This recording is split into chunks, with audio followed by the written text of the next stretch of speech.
louer et remercier le Seigneur.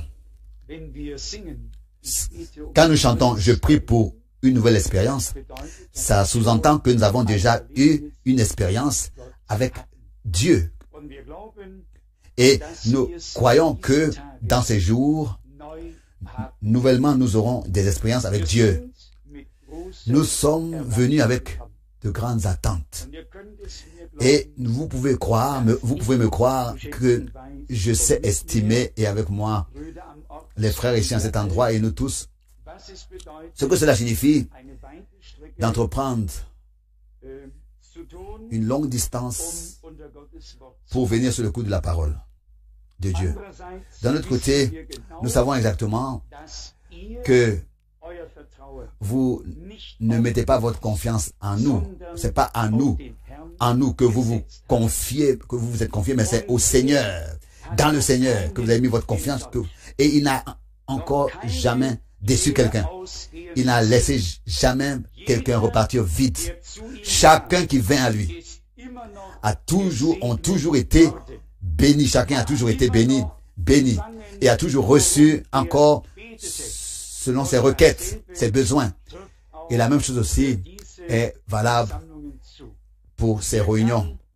Maintenant, cette pensée m'est venue dans ces derniers jours que nous n'avons qu'à faire qu'à des réalités divines, des faits divins, des réalités divines.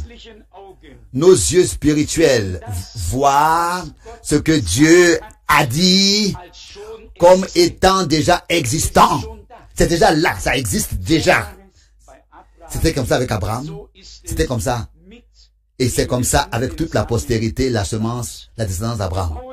Nous ne bâtissons pas sur des sensations, sur ce que nous ressentons, mais sur la parole de la promesse que Dieu a donnée. Et ces promesses, ou bien alors, ces promesses au pluriel, il les accomplira. Nous, parfois, nous retirons nos paroles, nous changeons de pensée, nous réfléchissons autrement, mais Dieu ne peut rien reprendre de ce qu'il a dit, et jamais il change ses pensées. Toutes ses paroles sont parfaites. Et c'est pour cette raison que nous mettons notre confiance entièrement, totalement en lui. J'ai déjà dit, Seigneur, je vais totalement vide à la réunion. Mais je sais que tu as préparé toute ta plénitude pour nous. Et cela aussi va ensemble, très bien. Car si nous sommes vides et que lui, il a la plénitude, alors cela peut se répandre sur nous et nous sommes bénis et remplis. Nous serons bénis et remplis. Chantons le cantique 541 ensemble. Bientôt le Seigneur vient, alléluia, mais pas en basseur. Le règne est à lui dans toute éternité. Pour toute éternité. Le cantique 541. Dans ces deux dernières strophes du deuxième cantique, nous avons chanté pluie de bénédiction. La pluie de bénédiction est à toi. Accorde-nous le temps du rafraîchissement. Accomplis ta parole. Et pour nous maintenant. Ça, c'est notre prière. Et notre confiance se dirige vers cela. Accomplis ta parole pour nous maintenant. Pas nos désirs, pas nos imaginations, mais accomplis la parole, qui est ta parole, que tu as déterminée pour ce temps. Tes promesses pour les derniers jours, accomplis-les parmi ton peuple. Et nous avons appris à mettre toutes nos propres imaginations à côté, de côté, et entièrement, totalement faire confiance au Seigneur. À notre endroit, frère Branham dit, Le mouvement pentecôtiste, dans ce dernier temps, nous a rappelé le commencement, mais maintenant Dieu va plus loin avec ceux qui le croient et lui font confiance. Il va plus loin que ça. Et dans ces jours, nous attendons ce qui s'est passé le jour de la Pentecôte, mais encore plus, encore plus. Nous attendons à ce qui s'est passé le jour de la Pentecôte, mais encore plus. Et nous savons que Dieu a donné des promesses qui vont au-delà de ce qui était au commencement. La gloire de Dieu, à la fin, sera plus grande. Et nous nous rappelons à cette déclaration que Frère Branham aussi a faite. Le mouvement pentecôtiste nous a fait penser à la bouche, à la langue, à parler dans différentes langues. Et ensuite, il dit, maintenant, nous avons grandi, sommes allés dans la croissance au-delà de ça, au-dessus de ça. Maintenant, nous sommes au niveau des yeux, au sommet qui peut être atteint le plus haut. En fait,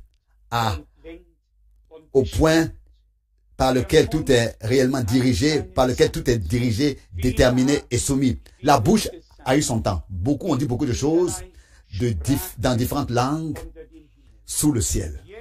Sous le ciel. Mais maintenant, Dieu parle dans sa langue par la révélation divine, prophétique. Le voyant, les voyants. Vous savez, dans l'Ancien Testament, les prophètes ont été appelés des voyants. Ont été appelés voyants parce que ils voyaient des visions. Ils recevaient des visions divines. Ils voyaient des événements, des choses qui devaient arriver dans le futur. Et nous devons nous habituer à ce que nous n'attendons pas à une répétition de ce qui s'est passé dans le mouvement pentecôtiste depuis 1906 et qui a continué. Mais nous vivons maintenant dans l'âge de la croissance spirituelle, sans laisser l'autre, bien sûr. Mais le poids principal, nous le mettons, l'importance principale, nous la mettons sur ce que Dieu a déterminé pour ce temps. Maintenant, j'insiste. Nous n'avons pas le droit de rien laisser, à aucun prix, rien laisser. Mais nous ne voulons pas non plus rester à ce que Dieu a fait d'un mouvement pentecôtiste. Mais nous voulons pas pour pas aller de l'avant, grandir, aller plus loin que ça, être revêtu de la puissance d'en haut, avec toutes les armures de notre Dieu. Et dans ces jours, il nous les accordera. Et jusqu'à la fin, dans le dernier strophe du cantique, il est dit, ouvre la porte au fleuve. Maintenant, où nous nous soumettons devant, nous agenouillons devant toi, nous nous prosternons devant toi, maintenant où nous t'invoquons. Nous avons besoin de la pluie de l'arrière-saison, ça nous le savons tous. Vu terresтрement, nous nous réjouissons de la pluie et de son rafraîchissement, même quand parfois nous sommes mouillés. Mais en fait, nous savons que la pluie est nécessaire pour que nous ayons à manger. Et c'est ainsi que spirituellement, nous devrions être aussi reconnaissants de ce que Dieu accorde la pluie de bénédiction et que richement nous avons à manger. Je voudrais seulement lire un verset qui est connu de tous, plus que connu, que tous connaissent par cœur. Hébreux, chapitre 13, verset 8. Hébreux, chapitre 13, verset 8. J'aimerais le lire avant la prière. Jésus-Christ est le même hier, aujourd'hui et éternellement. Et éternellement. Levons-nous pour la prière. Nous voulons tous ouvrir nos bouches, tous prier ensemble. Père céleste, avec des cœurs courbés et un esprit humble, nous venons dans ta présence. Sous le couvercle de l'aspersion du sang de l'agneau, nous venons devant ton trône de la grâce et te demandons que tu puisses descendre parmi nous, Dieu fidèle, que tu puisses ôter tous les obstacles du chemin, ôter l'incrédulité, chaque doute et petite foi. Seigneur, qu'aujourd'hui, par ta parole et par ton esprit, la foi vivante vienne dans notre cœur. La foi qui détend ton bras. La foi qui, en tant que une réalité divine, prouve des résultats, montre des résultats. Bien-aimé Seigneur, nous sommes ici rassemblés devant ta face et te remercions pour ta parole puissante. Tu nous as conservés dans ta grâce. Tu nous as révélé ta parole et ta volonté. Qui sommes-nous de ce que un tel grand Dieu ce soir révélé à nous, nous ait visité et parlé avec nous. Seigneur, que tu puisses rendre ta parole si fraîche, si vivante, si puissante, aujourd'hui, dans cette heure, que elle soit l'épée de l'esprit pour nous. Seigneur, que ton esprit agisse parmi nous et que tout esprit soit banni de cette salle au nom de Jésus-Christ, le Fils de Dieu. Seigneur, ton peuple est libre. C'est une année de grâce, une année de jubilé, une année de rédemption, de délivrance. Nous te remercions pour cela. Et cette année va s'achever avec ton retour. C'est pas une année de 365 jours, mais le temps de la grâce qui maintenant va vers sa fin. Seigneur, nous pensons aussi à tous ceux qui ne pouvaient pas venir, qui aujourd'hui sont pas ici. Oh Dieu, apprends-nous à prier, apprends-nous à croire. Et je revendique ton peuple. Je revendique et ils viendront tous pour écouter ta parole. Seigneur, glorifie-toi, toi-même, glorifie ton nom et accorde nos cœurs à ta parole, ô Dieu, et bénis-nous tous de la plénitude de ta grâce. Nous te le demandons dans le saint nom de Jésus. Amen. Nous nous asseyons.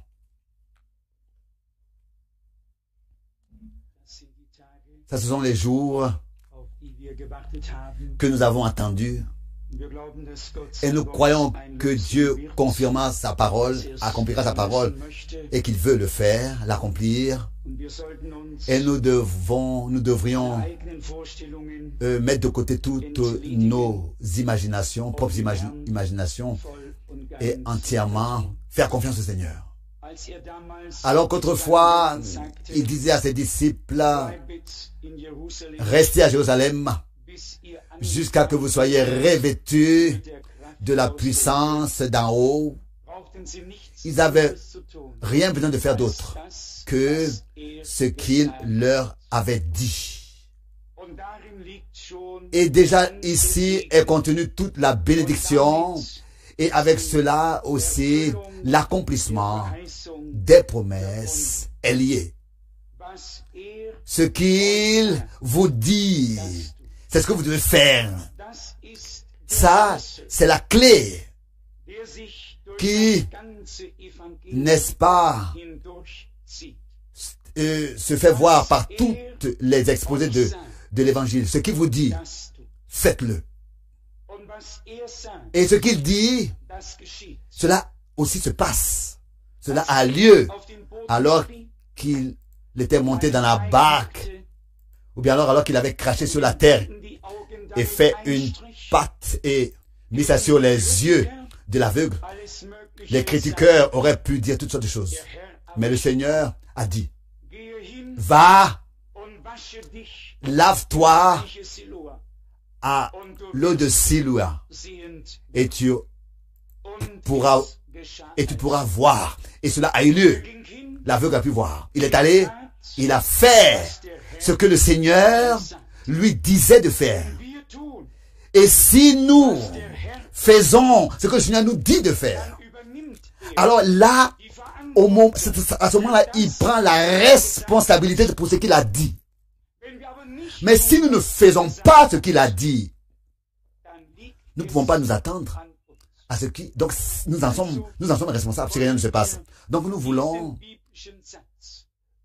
retenir cette phrase biblique au-dessus de toute cette réunion. Faites ce qu'il vous dit. Ce qu'il vous dit, faites-le. Pas autre chose. Il a dit beaucoup de choses, mais pour ces jours dans lesquels nous nous rappelons à ce qui s'est passé, il a dit, attendez à Jérusalem jusqu'à ce que vous soyez revêtus de la puissance d'en haut. Personne savait comment et qu'est-ce qui allait arriver. Ils ont peut-être même pas compris. Ça aurait été même possible qu'ils auraient même pas compris ce qui avait été promis dans cette parole. Mais ils ont fait ce que le Seigneur leur disait. Ils sont venus d'un commun accord à la prière. Et là, où nous faisons ce qu'il nous ordonne, lui, il pourra aussi faire ce qu'il nous a promis. C'est ainsi que c'est simple. C'est si simple que ça. Et malgré tout, parfois un peu difficile. Autrefois, ils avaient vu leurs yeux, le Seigneur avec leurs yeux naturels. Il avait entendu et pouvait exactement mettre en pratique ce qu'il leur disait. De la même manière, cela doit maintenant se répéter. Il a laissé, il nous a parlé clairement et assez compréhensible. La parole qui avait été adressée autrefois à son peuple est la même parole qui est adressée à nous aujourd'hui en tant que son peuple. Aujourd'hui, il dirait ce qu'il a dit autrefois et autrefois, il a dit ce qu'il dirait aujourd'hui. Avec lui, il n'y a pas de changement. Il n'y a pas de changement. Donc, du changement, il reste éternellement le même. Et nous attendons dans ces jours à être rapprochés de Dieu, à ce que il puisse nous bénir plus que jusqu'à maintenant, et que nous puissions devenir une partie de ce qui s'est passé le jour de la Pentecôte dans l'église primitive, que nous puissions revivre la même chose. Nous croyons que complètement à la fin, encore de plus grandes choses auront lieu. Mais déjà maintenant, de grandes choses peuvent avoir lieu. Nous voulons mettre nos propres imaginations de côté. Et malgré tout, nous voulons que Dieu reçoive ce qui lui revient de plein droit. Et que ce soit des réunions dans lesquelles nous n'écoutons pas seulement la parole de Dieu, mais dans laquelle nous expérimentons l'effet de la puissance de Dieu qui est contenu dans sa parole. Sa parole, ça nous l'avons souvent dit, contient sa puissance et elle ne revient jamais sans effet. Elle produit et exécute ses volontés et produit l'effet pour lequel elle est envoyée. Nous sommes aujourd'hui ici et j'aurais préféré ne même pas parler, mais dire nous voulons prier. Mais ça aussi, il faut que cela nous soit accordé par Dieu. Il faut qu'il y ait une envie du cœur. Et pas seulement avec nos lèvres, mais avec notre cœur. Que nous puissions invoquer Dieu.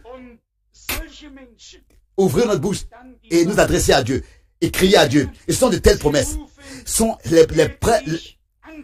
Les promesses sont pour de telles personnes. Avant même qu'ils ouvrent la bouche, je répondrai. Pourquoi? Parce que Dieu a déjà vu le désir de leur cœur et que leur désir est sincère. Avant même qu'on les exprimerait de notre bouche et qu'on les ait prononcés, le Seigneur déjà voit notre cœur et il répond avant même qu'on ait ouvert la bouche. Notre Seigneur Dieu est quelqu'un qui connaît notre cœur et il veut baptiser d'esprit et de feu. Il le veut. Ça, ce n'est rien qui serait en dehors de sa possibilité. Mais cela fait partie de ce qu'il veut faire. Le royaume de Dieu est un royaume spirituel. Et là où l'Esprit de Dieu ne peut pas vivre, et là, on ne peut pas dire que là, il y a le royaume de Dieu. On peut parler, on peut chanter concernant le royaume de Dieu et parler du royaume de Dieu. Mais le royaume de Dieu est seulement là où Dieu peut se manifester. Alors qu'il devint chair en Jésus-Christ notre Seigneur, il est écrit que le royaume de Dieu est proche. Mais maintenant, il est à nous. Pas seulement proche. Nous sommes dans le royaume de Dieu et le royaume de Dieu est à nous. Nous sommes en Christ et Christ est à nous. Nous sommes dans la parole de Dieu et la parole de Dieu est à nous. C'est toujours ce changement d'effet dont nous avons besoin pour garder le pas dans notre vie de croyant.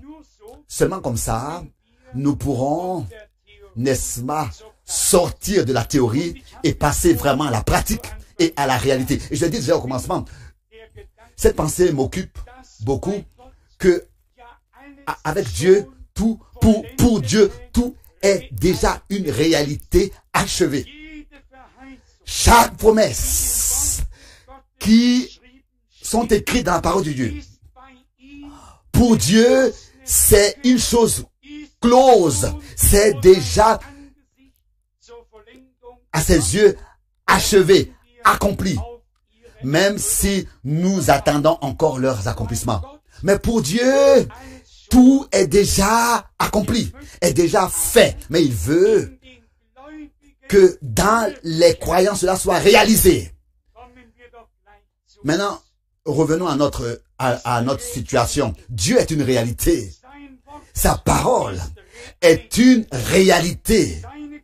Sa naissance, sa vie, ses souffrances, sa mort, son ensevelissement, sa montée au ciel, sa résurrection, sa montée, sa résurrection, tout est une réalité divine. Alors quoi? Qu'est-ce qui se passe avec toi et moi? Qu'est-ce que c'est en ce qui nous concerne, nous aussi, nous sommes une réalité divine. Nous sommes des fils et des fils de Dieu. Nous étions en Christ. Et nous sommes en Christ. Et nous serons en lui.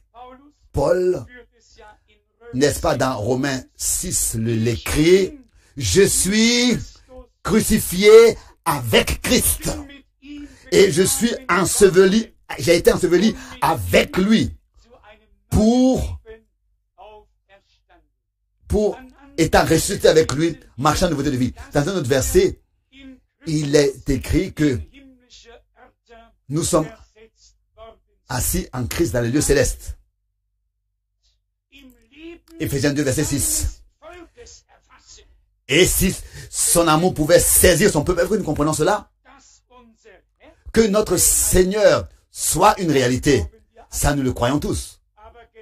Mais de la même manière, tel que lui, il fut né par l'Esprit, engendré par l'Esprit, et naquit dans ce monde, né dans ce monde. C'est ainsi que nous aussi, nous sommes engendrés par le Saint-Esprit, par l'Esprit de Dieu, et ravis dans le monde dont il est venu. Lui, il est devenu mortel pour que nous puissions devenir immortels. Mais bien aimés, ça nous devons, dans la foi, le saisir. Il nous a ressuscités ensemble et nous a fait asseoir ensemble dans les lieux célestes en Jésus-Christ.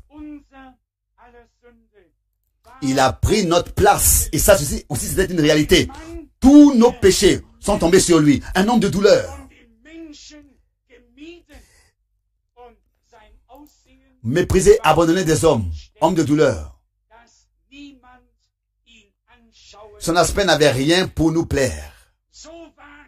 Donc on se détourne le regard. C'est ainsi que il fut frappé par les maladies, par la douleur que l'humanité lui a commise. D'une manière que il a perdu son éclat, son aspect. D'une manière que les gens l'ont évité, ne pouvaient même pas regarder à lui. Se sont détournés. Donc on se détourne le visage. Mais c'était une réalité. Il était la vie. Il a porté tout. Oui, la mort et quoi que ce soit qu'il a porté. Mais ça peut pas être pour toujours une réalité.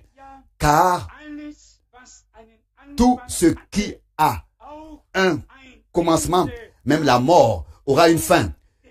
Donc, la mort n'existera plus.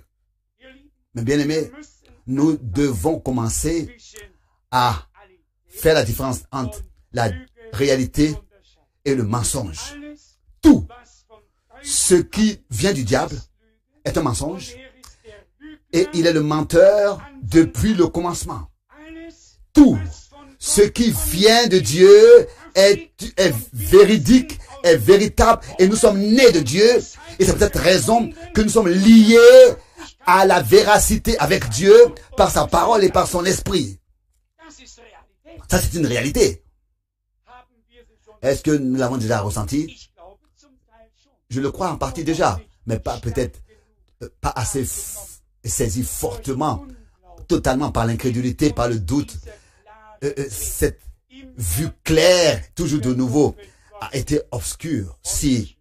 Et je pense que Dieu veut accorder sa grâce pour que cette vue claire pour les réalités divines ne soit plus obscurcie, mais que de clarté en clarté et de connaissance en connaissance nous puissions passer, aller et être transformés à son image totalement, comme cela a lieu par le Seigneur, qui est l'Esprit de Corinthiens 5 et 3, pardon, verset 18. Et là où il y a l'Esprit du Seigneur, là, il y a la liberté divine. Le premier verset biblique que notre Seigneur a lu était d'Ésaïe 61. L'Esprit de Dieu, de l'Éternel, du Seigneur est sur moi, se repose sur moi, parce qu'il m'a oint pour annoncer une bonne nouvelle aux pauvres. Il m'a envoyé pour guérir ceux qui ont le cœur brisé, pour proclamer aux captifs la délivrance. Mais bien aimé, si l'Esprit du Seigneur en tant qu'une réalité divine se repose sur l'Église et sur l'Église, alors il faut que aux captifs la délivrance soit proclamée. Et ils doivent expérimenter leur délivrance sous le coup de la parole de Dieu. Pas seulement une proclamation de la délivrance, mais l'expérience. Les gens doivent être saisis des réalités divines sous la prédication de la bonne nouvelle de la parole de Dieu. Nous devons aussi comprendre que la parole de Dieu est une réalité. Et encore plus que ça, c'est aussi une autorité divine. Il est écrit, le Seigneur a chassé les démons par sa parole. Il a parlé et cela a eu lieu. Ce qu'il disait existait. Le diable ou bien les démons, devant ta parole et mes paroles et ma parole, ne vont pas sortir, ne vont pas avoir peur, ne vont pas trembler, ne vont pas obéir. Mais devant l'autorité de la parole de Dieu, ils ont à se soumettre au nom de Jésus-Christ de Nazareth. Ça, c'est une réalité divine. Et vous savez pourquoi? Pas une théorie, mais une réalité, une pratique divine. Jésus-Christ a vaincu la mort et le séjour des morts.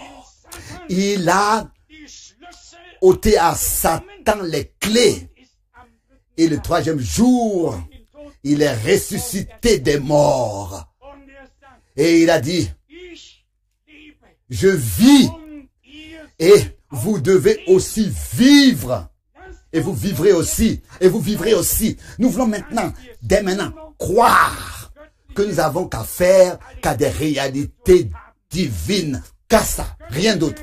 Nous nous occupons à rien d'autre que des réalités divines. Et les réalités divines, c'est que tous les pécheurs qui viennent à Jésus-Christ et qui croient en lui en tant que leur sauveur personnel, reçoivent le pardon de toutes leurs fautes et péchés.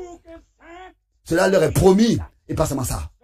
Mais leur a été aussi accordé déjà par la grâce de Dieu. La promesse était jusqu'à Christ.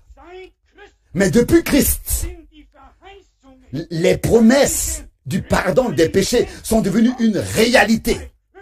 Parce que Christ est Dieu manifesté en forme humaine. Christ est une réalité divine. Et tout ce qui était promis en lui est devenu une réalité. D'abord, celui qui veut voir Dieu, il doit regarder bien au Seigneur. Et cela aura lieu pour lui comme ce qui s'est passé avec Thomas.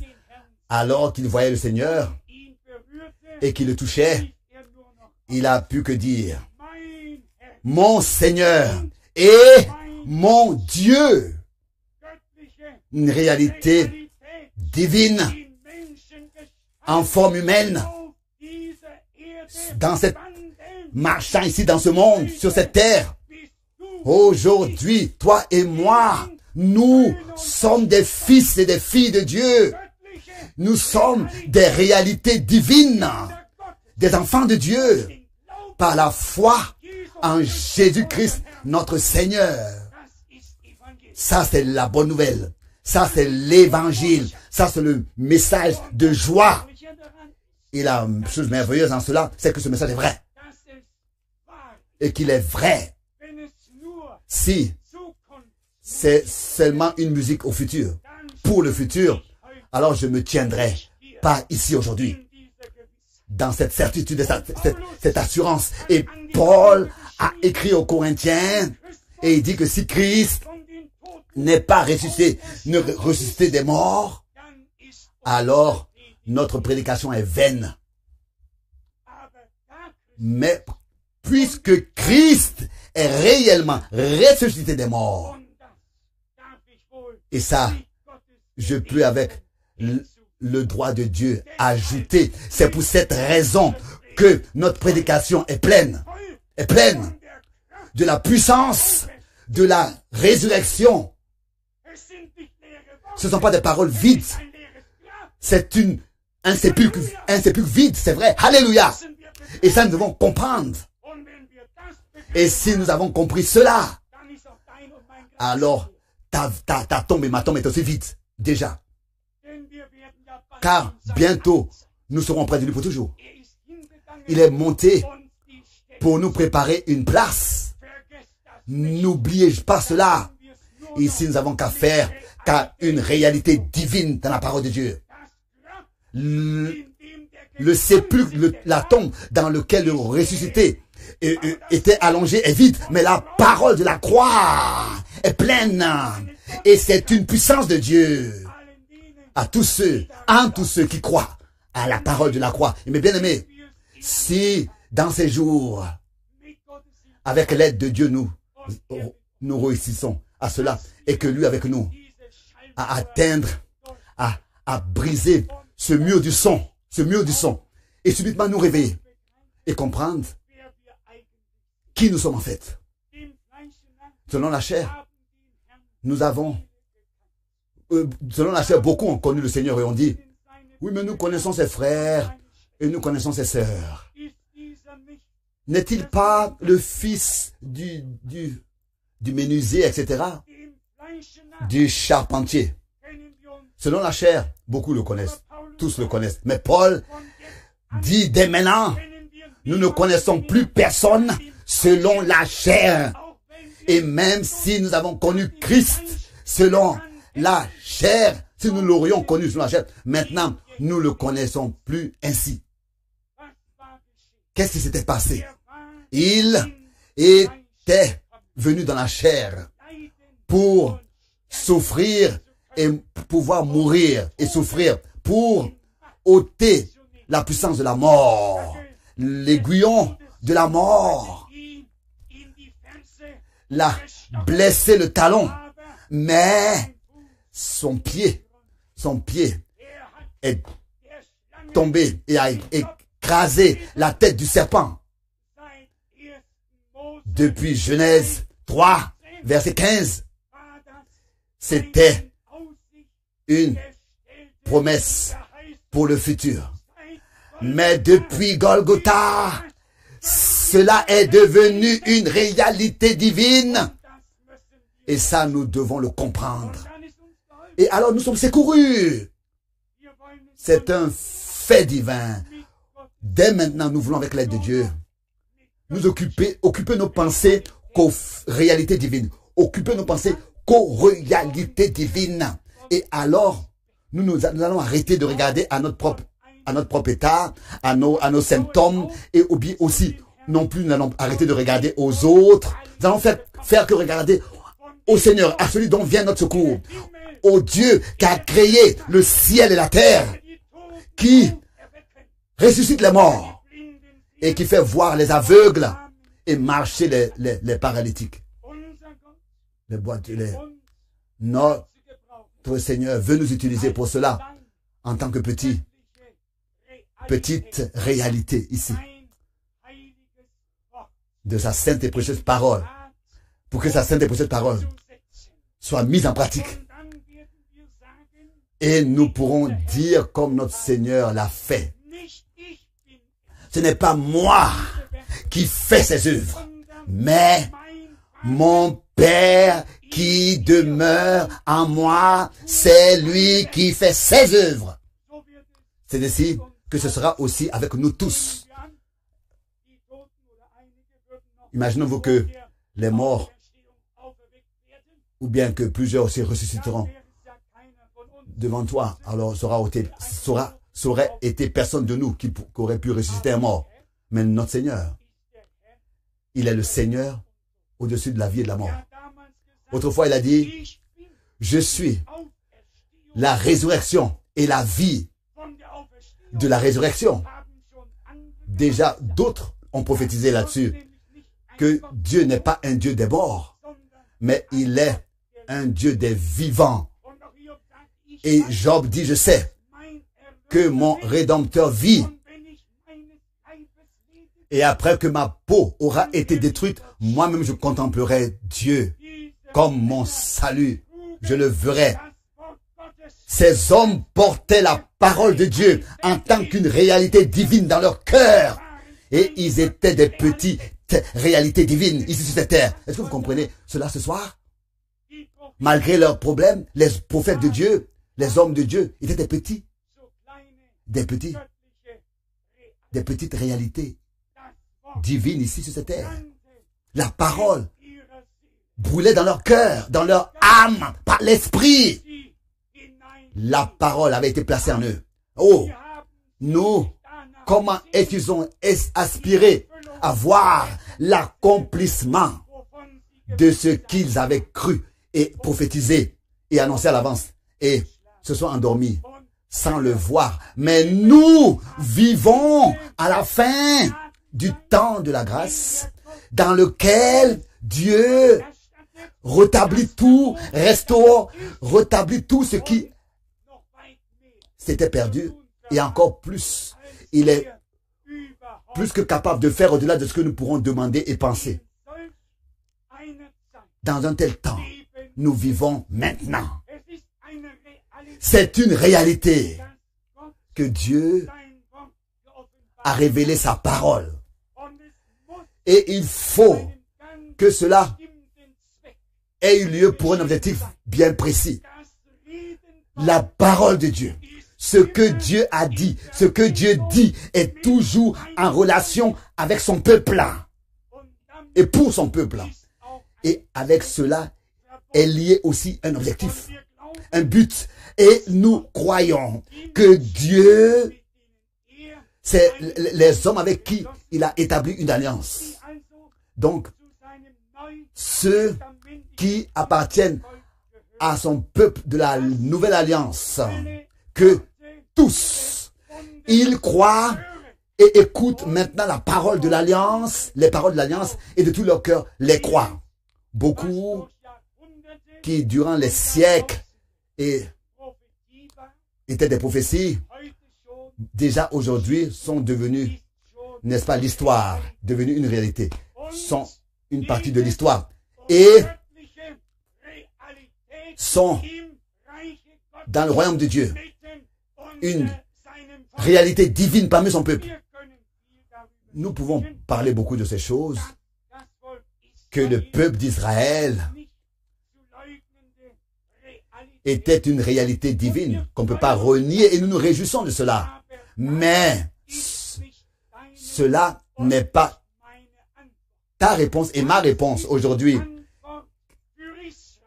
Quelle était la réponse? Ça, c'est la réponse pour Israël autrefois, mais ta réponse et ma réponse doit être aujourd'hui en relation avec les promesses de Dieu pour l'Église aujourd'hui.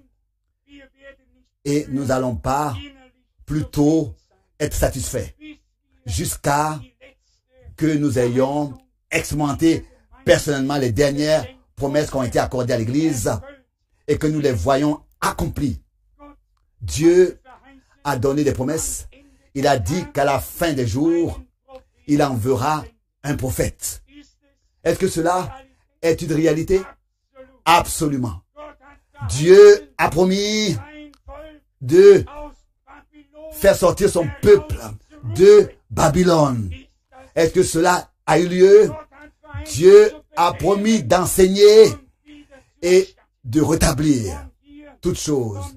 Et ici, nous venons maintenant à ce point dans lequel tous, nous ne pouvons plus nous en détourner. Et bien éviter, car l'un est lié à l'autre. Tout est déjà devenu une réalité. Maintenant, il faut que dans l'Église et par l'Église, cela devienne aussi une réalité divine. Et là, notre foi est exigée, est demandée. À tel point pouvons-nous faire confiance à notre Dieu à quel point notre foi va. Jusqu'à où est-ce que notre foi va? Où est-ce qu'elle arrête? Où est-ce qu'elle cesse? Où est-ce qu'elle reste? Qu'elle stagne? Que nous puissions être ancrés dans la parole de Dieu et qu'il n'y ait plus d'interruption et qu'il n'y ait pas d'arrêt.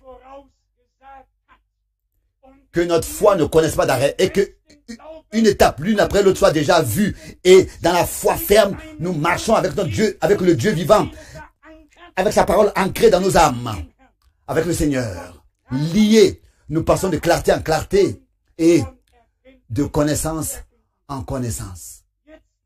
Mais maintenant, nous voulons voir que l'Esprit de Dieu, du Seigneur, se repose sur l'Église, tel qu'il s'est reposé sur la tête de l'Église, le chef de l'Église. C'est ainsi que l'Esprit doit se reposer sur le corps.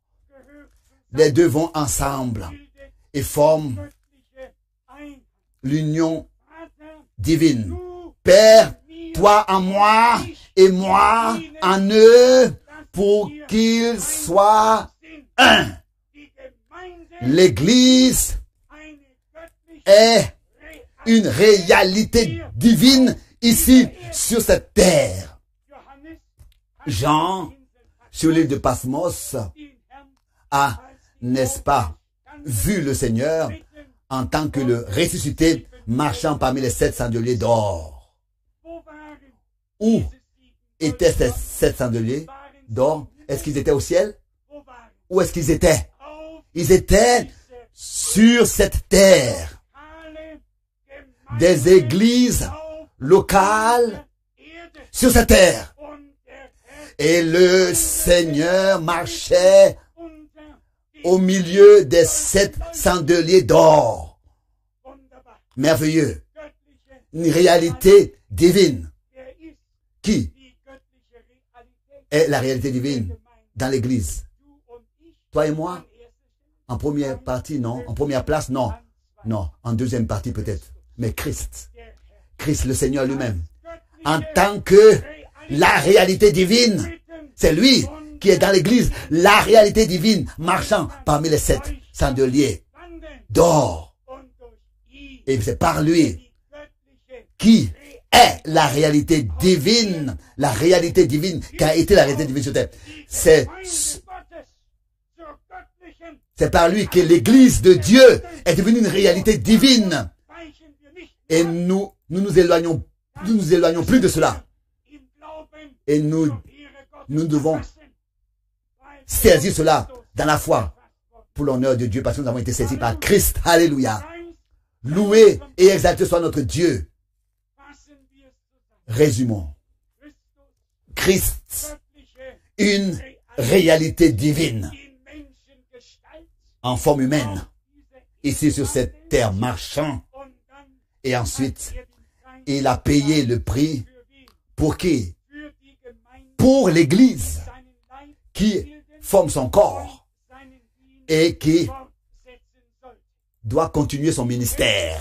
Au plus tard, après sa résurrection, aussi le dernier parmi ses disciples a compris que ils avaient affaire à des réalités divines. Qu'ils ont affaire à des réalités divines. Alléluia. Mais bien aimés, si nous sommes ressuscités avec Christ pour marcher en nouveauté de vie, alors nous comprenons que nous avons affaire à des réalités divines. C'est aussi certain que sa vie, que ses souffrances, que sa mort, que sa résurrection, tout sont et demeurent et restent des réalités divines. C'est de la même manière. Ainsi, le jour de la Pentecôte est une réalité divine. Et mes bien-aimés, nous voulons nous accorder à cela.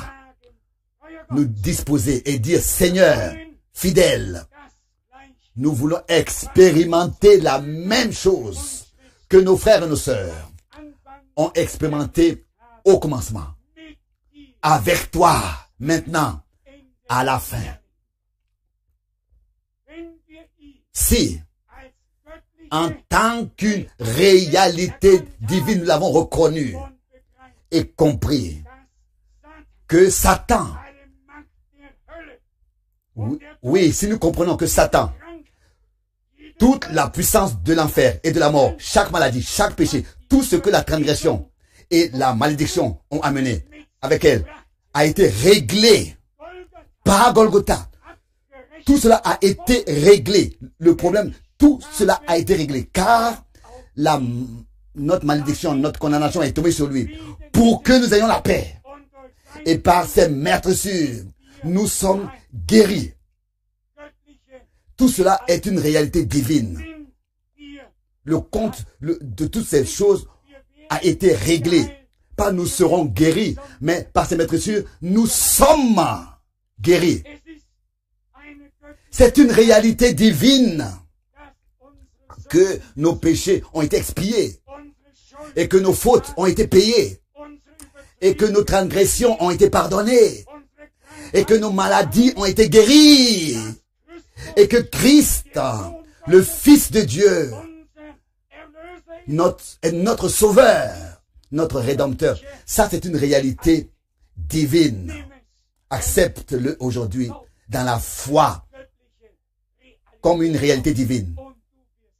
Et vous allez voir ce qui se passe. Tu vas voir ce qui se passe. Tant que ce sont des hommes qui seulement avec le font avec leur réflexion, rien ne va se passer. C'est pas avec la réflexion qu'on dit bon, mes péchés sont pardonnés, je suis guéri. Non. Mais au moment où la parole de la croix devient une puissance, alors la réalité divine vient dans ta vie. Et Christ habite par la foi dans notre cœur. Ça, c'est ce que les Écritures disent dans Éphésiens 3, verset 17. Christ en nous, l'espérance de la gloire. Colossiens 1, verset 26 et 27. Et l'Écriture dit que lui qui est en vous, il est plus grand, fort que celui qui est dans le monde. Parfois, moi aussi, je suis découragé. Et je dois à chaque fois, nouvellement, être attristé. Et par cela, est venu au Seigneur. Je dis, Seigneur, pardonne-moi de ce que par ma petite foi, et même parfois, par l'incrédulité, en face de toi, j'ai agi ainsi. Oh, si tu pouvais croire, tu verrais des miracles et la gloire de Dieu. Tout du côté de Dieu est déjà accompli. Dieu ne peut plus sauver quelqu'un et ne peut plus guérir quelqu'un. Car alors que le Seigneur mourut à Golgotha, tous ceux qui devaient être sauvés ont été sauvés. Et tous ceux qui devaient être guéris ont été guéris. C'est pas aujourd'hui, c'est déjà accompli. Et c'est une réalité divine par la croix de Golgotha. Ici, sur cette terre, pour tous ceux qui de tout leur cœur peuvent croire. Vous ne croyez pas un homme. Vous ne croyez pas un homme. C'est à Dieu que nous croyons. Et je pense que si nous remettons en question ce que un homme dit, alors on attriste. On attriste. Un homme qu'on ne peut pas croire ce qu'il dit. On ne peut pas entièrement croire ce qu'il raconte. Il est très attristé de cela, de voir qu'il n'est pas pris au sérieux. C'est douloureux parce que ce qu'il dit, on ne peut pas le prendre au sérieux et lui faire confiance. Mais bien aimé, est-ce que nous avons déjà pensé à cela? Comment c'est une douleur à notre Dieu? Combien de fois nous lui avons fait mal de ce que nous n'avons pas toujours cru, ce qu'il a dit. Ce qu'il vous dit, faites-le. Et c'est en cela qu'était la bénédiction. Lors de la première fois, essayez aux noces de Cana en Galilée. Donc, faites ce qu'il vous dit. Remplissez les cruches d'eau. Et là, le miracle a eu lieu. Mais bien aimé, que le Seigneur, vous savez, est-ce que vous savez que le Seigneur, n'est-ce pas, n'a même pas prié sur l'eau. Il a seulement donné l'ordre. Remplissez remplissez ces vases. Et ensuite, il leur dit, puisez maintenant, leur dit-il, et apportez-en à l'ordonnateur. Le miracle a eu lieu en ce que les hommes ont cru sa parole, ont obéi et ont fait ce qu'il a dit. En mettant leurs pensées de côté. Et c'est entre leurs mains que le miracle a eu lieu par Dieu. Même si c'était encore de l'eau, mais au moment où ils ont servi, c'est devenu du vin. Dieu a fait le miracle. Ce qu'il vous dit, faites-le sans réfléchir, sans raisonner. Il a dit prêchez l'évangile. Nous voulons le faire. Il a dit guérissez les malades. Ou bien imposez les mains aux malades, ils seront guéris. Et nous voulons le faire, pourquoi pas? Pourquoi réfléchir? C'est lui qui l'a dit. Il ne peut pas confirmer sa parole si ce n'est que nous faisons ce qu'il nous dit. Mais s'il avait dit remplissez les vases d'eau et que les gens auraient dit mais nous ne voulons pas de l'eau, nous voulons du vin. C'est le vin qui manque. Ils ont assez d'eau déjà. Sinon, tu n'as pas bien compris. Il leur manque pas d'eau, il leur manque du vin, Seigneur. C'est pas de l'eau, c'est du vin dont ils ont besoin. Ne vous inquiétez pas. Le Seigneur sait ce dont nous avons besoin. Ce qu'il vous dit, faites-le. Et vous allez voir, pendant que nous sommes en train de faire, même quand il a dit, puisez maintenant, leur dit-il, et apportez-en à l'ordinateur. Et c'est là que, avant de goûter l'eau, c'était du vin. Et le miracle a eu lieu. Des miracles n'ont pas lieu là où on parle de ce que le Seigneur a dit. Ou bien avec de longues prières, on veut ébranler le ciel et la terre. Les vrais miracles de Dieu ont lieu là où, au nom du Seigneur, nous faisons ce qu'il nous a dit de faire. Car il nous confirme, c'est pas nous qui confirme, il confirme sa parole. Et si nous ordonnons, si nous commandons, nous obéissons à son ordre, alors lui, il confirmera sa parole. Parce que nous faisons ce qu'il a dit. Et là, nous verrons déjà le miracle. Les hommes qui ont versé l'eau dans les vases n'avaient pas de souci. Ils avaient seulement besoin de faire ce que le Seigneur leur a dit de faire. Qu'ils le comprennent ou pas. Mais c'est lui qui a fait le reste. Et c'est lui qui a répondu aux besoins. Les réalités divines. Jésus-Christ, ici sur cette terre, en forme humaine, était une réalité divine. Depuis lors, le royaume de Dieu est parmi nous. Oui, à nous. Depuis lors, les réalités divines doivent être dans l'Église et continuer à se manifester par l'Église. Et Dieu nous appelle aujourd'hui tous à croire ce qu'il dit, à faire confiance à ce qu'il nous dit et à faire surtout ce qu'il nous dit, ce qu'il nous a dit de faire. Jésus-Christ, le même, hier, aujourd'hui, et le même dans toute éternité, éternellement. Et cela signifie, dans un langage clair, ce qu'il l'a fait autrefois. Nous pouvons aujourd'hui l'expérimenter avec lui, car il veut le faire aujourd'hui aussi. Ce qu'il a fait autrefois, il veut le faire aujourd'hui. Oh, qu'est-ce qui se passerait si tous, en tant que petites réalités divines, nous pouvions nous voir, qui sont placés dans le royaume de Dieu, avec une responsabilité divine et un devoir divin en tant qu'Église du Dieu vivant. Alors le Seigneur va pouvoir commencer à agir. Alors nous avons un devoir. Et au moment où un devoir divin nous est donné, nous allons sûrement pouvoir faire la différence. Que tout le reste ne compte plus. Nous nous consacrons et nous donnons entièrement à ce grand devoir, à cette grande responsabilité que nous avons devant Dieu. Et nous nous plaçons sous cette responsabilité qui nous a été donnée, exécutant ce devoir. Notre Seigneur, le Fils de Dieu, disait, tel que le Père m'a envoyé, est ainsi que je vous envoie. Et pas autrement. Le même envoi divin et la même autorité, le même royaume de Dieu, la même parole de Dieu, des petites réalités. Et pour utiliser cette expression que Frère Branham choisissait, il disait, Christ est le oint et nous sommes les oints. Et c'est seulement après cela que nous pouvons nous appeler des chrétiens. Parce que Christ ne veut pas dire que je suis chrétien, mais Christ, être chrétien, chrétien, ça veut dire d'être oint du Saint-Esprit, d'avoir été oint du Saint-Esprit. Alors, il est chrétien. C'est seulement après cela que l'onction peut nous enseigner toutes choses, considérées dans 1 Jean 2, verset 27.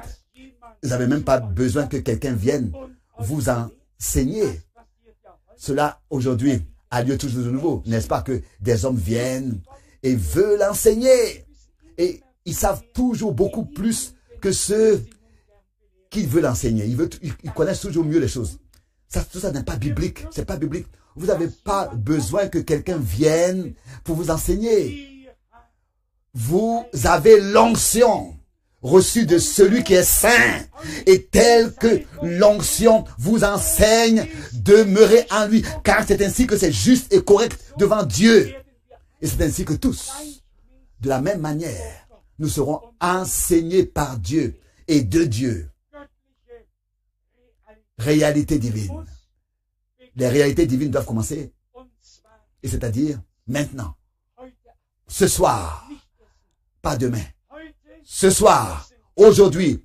Nous devons reconnaître notre position dans laquelle Dieu nous a placés. Nous sommes, c'est vrai dans ce monde. Mais dans ce monde, Dieu a son Église. Il a son royaume. Et je vous le dis très ouvertement, le seul devoir que ma vie a, que ma vie connaît, et le seul contenu de ma vie, et qui forme le contenu de ma vie, c'est les choses du royaume de Dieu. Tout le reste est noté à droite et à gauche, mais le centre, c'est le royaume de Dieu pour moi. Qui veut vivre et voir que l'Église est une réalité divine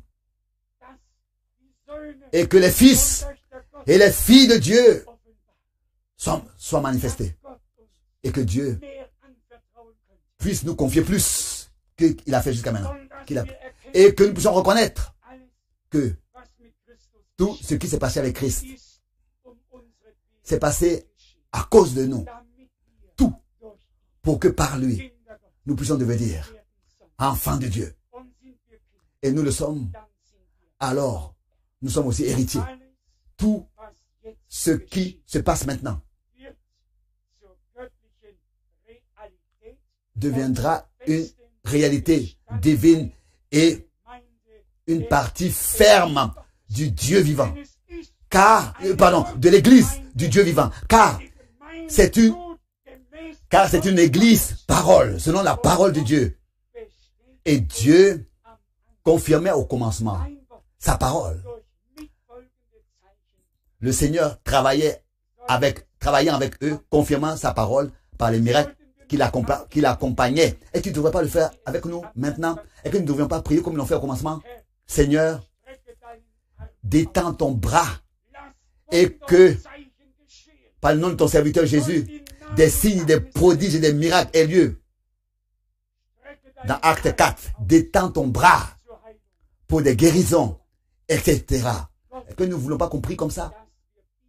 Dieu veut que nous puissions croire comme c'est écrit dans la Bible et penser bibliquement, parler bibliquement, raisonner bibliquement, prier bibliquement, agir bibliquement, marcher bibliquement. C'est ce que Dieu veut.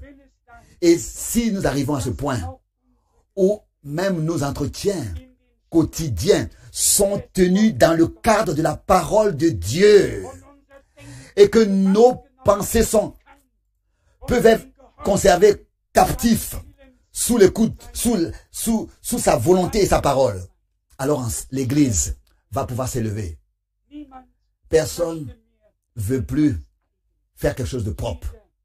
Non, chacun voudra être conduit par l'Esprit de Dieu, poussé par l'Esprit de Dieu, avant de faire quelque chose, pour pouvoir faire ce que Dieu veut qu'on fasse. Le Seigneur puisse nous accorder sa grâce pour cela, que maintenant, nous puissions vivre les réalités divines.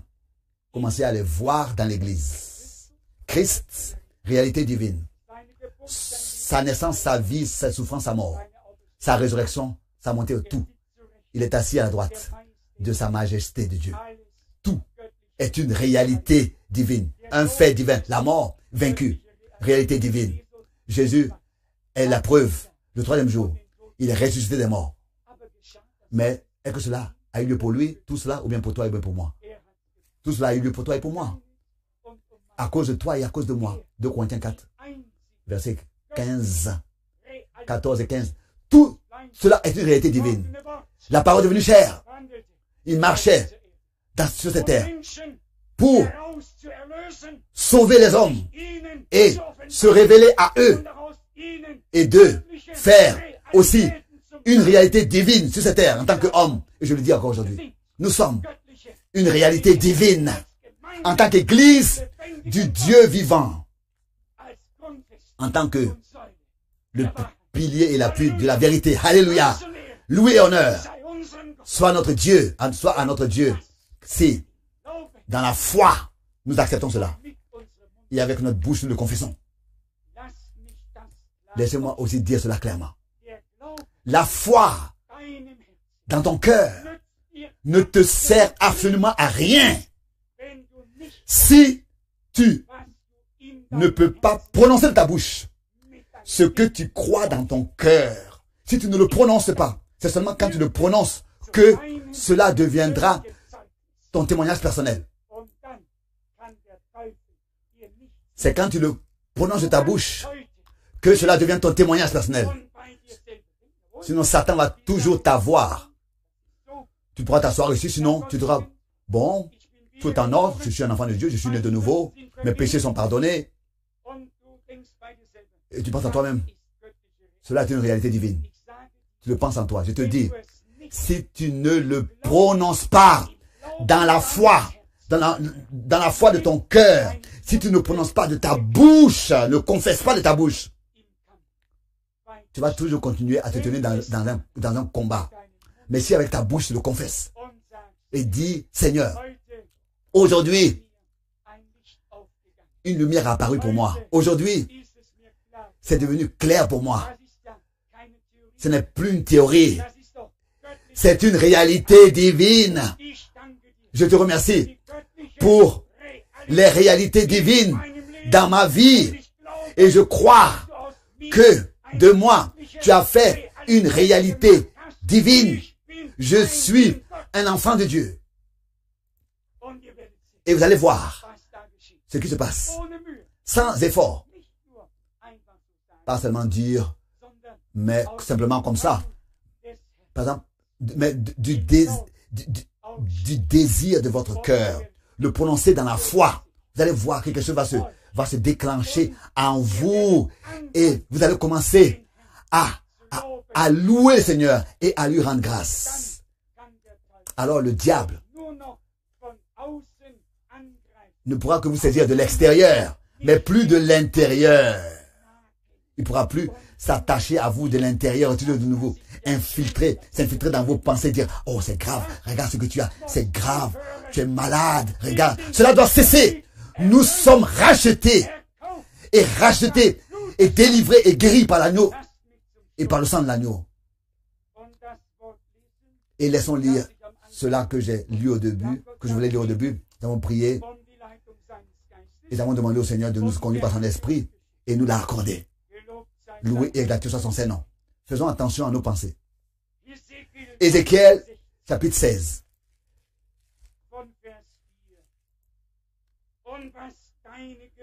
À ta naissance, au jour où tu naquis,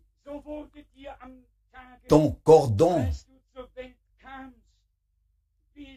n'a pas été coupé. Tu n'as pas été lavé dans l'eau pour être purifié.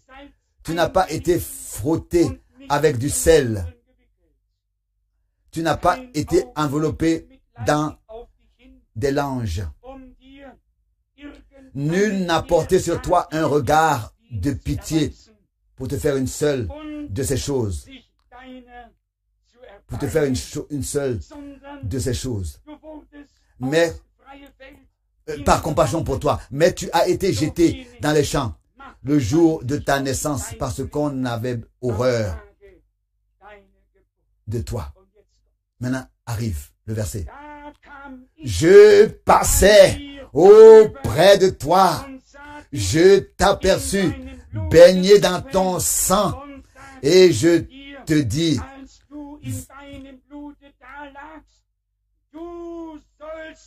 vis dans ton sang. Je te dis, vis dans. Est-ce que ce n'est pas merveilleux? En allemand, c'est alors que je te vis allongé dans ton sang. Je t'ai dit, vis. Qui s'est occupé de nous depuis notre naissance? Mais, il y a une chose que je veux vous dire. Quand le Seigneur est passé près de nous et qu'il nous a parlé et qu'il nous a appelés, alors qu'il nous a vus abandonnés, baignés dans notre sang, il a dit, je te dis, je passais près de toi, je t'aperçus baigné dans ton sang. Et je t'ai dit, alors que tu étais baigné dans ton sang, tu vivras. Vis, vis. Pas vis dans ton sang, mais vis. Vous savez ce qui s'est passé? Quand est-ce que ça s'est passé? Alors que le Seigneur, toi et moi, nous a appelés. Alors que toi et moi, nous furent nés de nouveau pour une espérance vivante. Nous fûmes nés de nouveau. Qu'est-ce qu'il a? À qui a donné quelque chose pour notre vie? Qu'est-ce qui nous a... Peut-être qu'on nous a donné une place de travail, quelque chose. Mais qui nous a donné quelque chose d'éternel? C'est quand le Seigneur est passé et qui nous a aperçus, perdus, sans espérance, sans secours, baignés dans notre sang. Et il a dit, il nous a vus là, allongés dans le sang, dans le champ. Vous pouvez crier, personne ne vous écoute, personne ne peut secourir. Mais là, je vins. Je t'ai aperçu. Je suis passé et je t'ai aperçu, baigné dans ton sang. Et j'ai vu comment est-ce que tu tremblais. Personne n'était là pour te secourir. Alors, je vins ici pour te secourir. Le jour du salut, il t'a secouru, toi et moi. Il t'a sauvé, toi et moi, au jour favorable. Et il s'est occupé de nous, oui ou non, depuis lors. Parfois, nous avions eu l'impression qu'il n'était pas toujours proche de nous comme nous aurions bien voulu l'avoir. Mais malgré tout, il était proche. Plus que nous l'ayons invoqué. Je viens à la fin. Tu vivras. Je te dis, vis dans ton sang. Je t'ai multiplié par des milliers comme les herbes des champs. Et tu pries de l'accroissement, tu grandis, tu devins d'une beauté parfaite. Vous pouvez continuer à lire tests, etc. À partir du verset 8. Je passais près de toi. Verset 8. D'abord, un premier passage. D'abord, premièrement, nu, la fin du verset 7. Et ensuite, La fin du verset 8, un deuxième passage. Je passais près de toi et je regardais, et voici ton temps était là. Le temps des amours.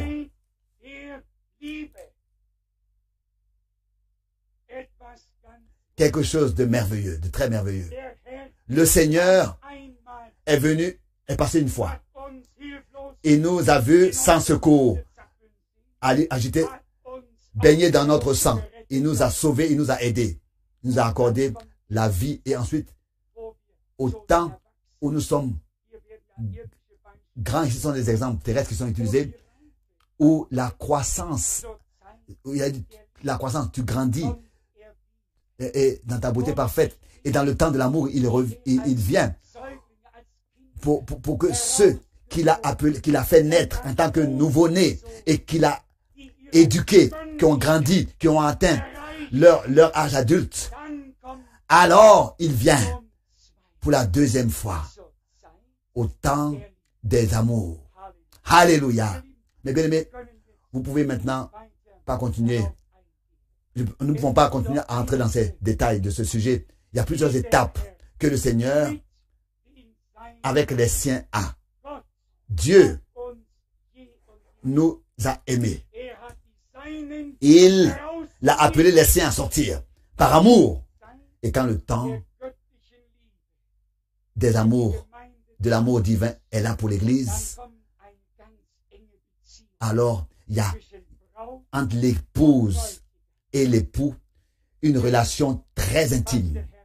Vous savez ce que le Seigneur veut dire par là? Il nous confie des choses. Il parle à notre cœur comme on parle, comme on ne peut pas parler avec des bébés et des petits-enfants et des enfants. Il a une confiance en nous. Nous avons atteint un âge où il peut nous confier des choses. Le temps des amours est là. Qu'est-ce qui s'était passé le jour de la Pentecôte? Le Saint-Esprit a été répandu. Et il est écrit dans Romains, quand l'amour de Dieu a été déversé dans nos cœurs par le Saint-Esprit. Romains 5, verset 5. Au temps de l'amour, au temps des amours. Donc, en tant que deuxième expérience avec Dieu, d'abord, la nouvelle naissance, le salut par la foi en Jésus-Christ. Notre âme est sauvée et ensuite, nous grandissons. Et là, dans les temps de l'amour, l'amour de Dieu par le Saint-Esprit est déversé ensuite dans notre cœur par le Saint-Esprit. Et nous pouvons être placés dans cette communion, ou bien alors dans l'église, à la place où Dieu veut nous avoir et nous utiliser. Regardez ce qui est écrit sur le verset 8. J'ai tendu sur toi le pan de ma robe. Je couvris ta nudité. Vous connaissez l'histoire de Ruth et de Boaz. Ruth était à ses pieds. Il était le rédempteur. Pas le rédempteur, il avait le droit de rachat. Il avait le droit de rachat. Et il a étendu sur elle le pan de sa robe. Et ici, le Seigneur parle de l'église. Du troupeau racheté par le sang. D'abord, elle était agitée là, baignée dans son sang. Et ensuite, il a retrouvé nu. Le dernier âge de l'église, la Odyssée. Je te dis que tu es nu. Et c'est dans ce temps que le Seigneur revient. Encore une fois, que le Seigneur repasse. Encore une fois, pour se révéler à son peuple. Mais bien aimé, le temps est passé, mais Dieu n'est pas fini avec nous. Au temps des amours, le Seigneur se révèle encore une fois.